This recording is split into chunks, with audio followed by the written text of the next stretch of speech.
রাধে রাধে। আজ আমার অনেক পুরনো এক বান্ধবী ইতির সাথে দেখা। ইতি দিল্লি স্টেশনে আমার সাথে দেখা।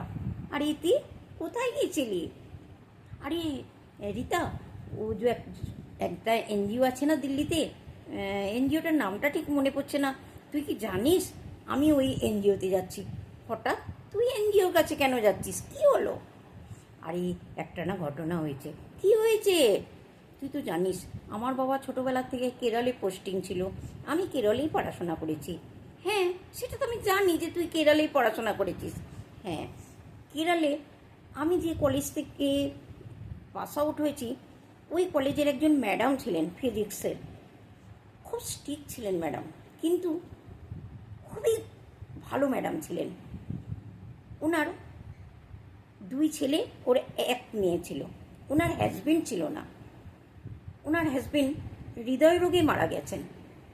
কিন্তু তিন ছেলে মেয়েকে উনি খুব ভালো এডুকেশন দিয়েছিলেন এবং তারা আজকের ডেটে সব বিদেশে কর্মরত। আচ্ছা, ফির কী হলো? তারপরে আমি পাস আউট হওয়ার পর, তুই তো জানিস আমি ব্যাঙ্গালোরে চাকরি পেয়ে গেছি। আমি সেখানে চাকরি করি, আর কোনো কন্ট্যাক্ট নেই কারোর সাথে।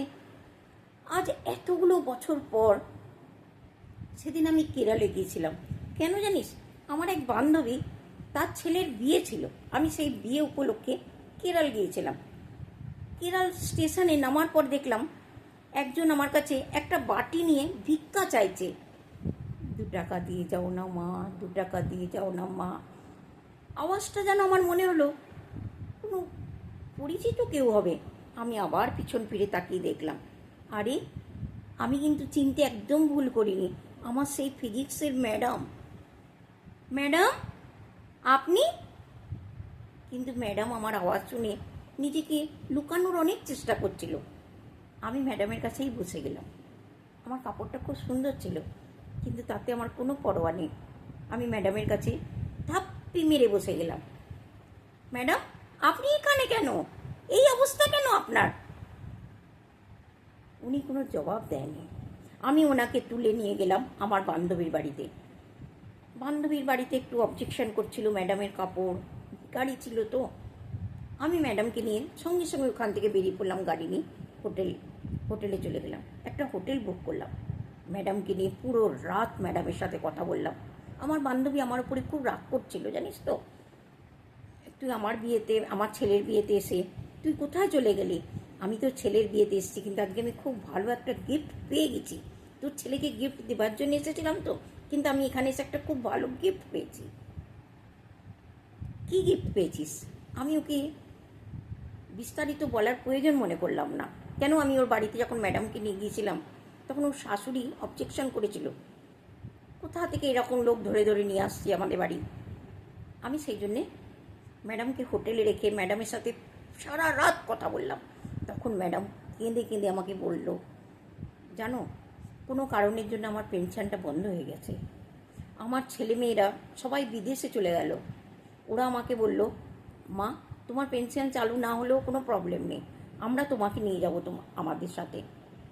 বাড়িটা বিক্রি করে দাও। এখানে বাড়িটা থাকলে আমাদের পক্ষে সম্ভব নয় বারবার আসা যাওয়া করা, কে কখন অধিকার করে নেবে। আমি ওদের কথা মতন বাড়িটা খুব বিক্রি করে দিয়েছি, কিন্তু ওরা কেউ আমার খবর নিতেও আর আসে না। কেউ একটা ফোনও আমাকে করে না, কেউ আমাকে একটা টাকাও দেয় না। অনেক দিন না খেয়ে ঘরের ভেতরে ছিলাম, আর থাকতে পারলাম না। তখন ঘর থেকে বেরিয়ে এসে আমি ভিক্ষা করছি। আমি ম্যাডামকে বললাম, চলো ম্যাডাম, তুমি আমার সাথে, আমার পরিবারের সাথে থাকবে। কিন্তু তুই তো জানিস ম্যাডাম তো অনেক এডুকেটেড, অনেক শিক্ষিত। ওনার স্বাভিমানে বাঁধলো। উনি বললেন, না না, আমি তোমার সাথে কোনো মতে আমি তোমার বাড়িতে যেতে পারি না। সেই জন্য আমি ম্যাডামের সমস্ত ব্যবস্থা আমি দিল্লির একটা এনজিওর কাছে করে দিলাম। তা কি ম্যাডাম এনজিওওয়ালাদের সেবাও করতে পারবে, আর ম্যাডামের একটা থাকার ব্যবস্থা হয়ে যাবে। এনজিওওয়ালারা জানিস অনেক অনেক খুশি হয়েছে ওরা ম্যাডামকে পেয়ে। আমি ম্যাডামকে এনজিওর কাছে ছেড়ে এলাম। বেঁচে থাকুক এই সমস্ত সন্তানদের ভালোবাসা মা বাবার প্রতি। কত সুন্দর আজকালকার সন্তানরা।